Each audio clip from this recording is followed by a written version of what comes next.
సాధించిన విజయం చాలా గొప్ప విజయం. అది ఇదే మనం దెబ్బతిన్న మన పరాజయం కానీ మనం తిన్న దెబ్బలు కానీ ఇంకెవరన్నా తగిలిండుంటే కనీసం ఒక పక్షం రోజులు కూడా నడిపేవారా అని అనిపిస్తుంది. మీరు చూశారు, ఒక రాష్ట్రానికి ముఖ్యమంత్రిగా చేసిన వ్యక్తి ఓడిపోగానే అసెంబ్లీలు కూడా లేకుండా వెళ్ళిపోయారు. ఓటమి అంత భయపడుద్ది మనిషిని.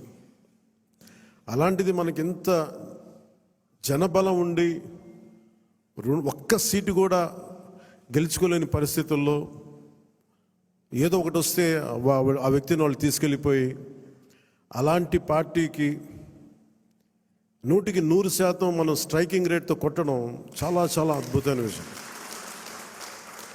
21 ఒకలా చూస్తే పెద్ద నెంబర్ కాకపోవచ్చు 175లో, కానీ 175 ఈ రోజున 164 గెలవడానికి మనం తీసుకున్న ఈ 21 ఒక వెన్నెముగ్గా అయిపోయింది ఈ కూటమి విజయానికి. ఇది మామూలు విజయం కాదు. ఇది బయట మనం సభల్లో ఎక్కువ మనం ఊదరగొట్టుకోలేం, కానీ ఒకసారి మనం సాధించిన విజయం కూడా చెప్పడం చాలా అవసరం.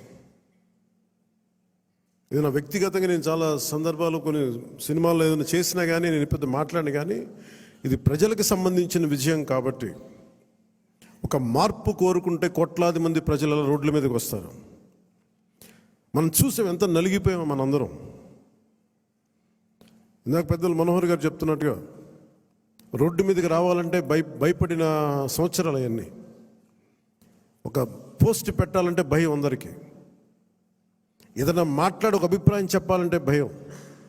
పచ్చి బూతులు తిట్టేయడం, ఇంట్లో చిన్నపిల్లల్ని పెద్దని చూడకుండా భయపెట్టేయడం, క్యారెక్టర్ అసాసినేషన్ కేసులు, సాక్షాత్తు ఒక పార్లమెంట్ సభ్యుడిని బంధించి మరీ తీసుకొచ్చి ఉన్నతాధికారుల చేత ఈ గుంటూరు ఈ సిఐడిదే ఆఫీస్లో ఆయన మీద పాశవికంగా ఆయన కొట్టించిన తీరు,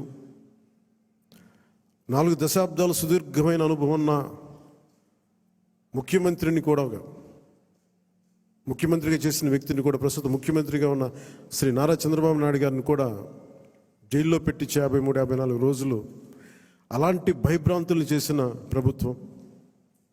రోడ్డు మీదకి ఒక నోరు తెరిచి మాట్లాడాలంటే భయం, అడ్డగోలు ఇసుక దోపిడీలు.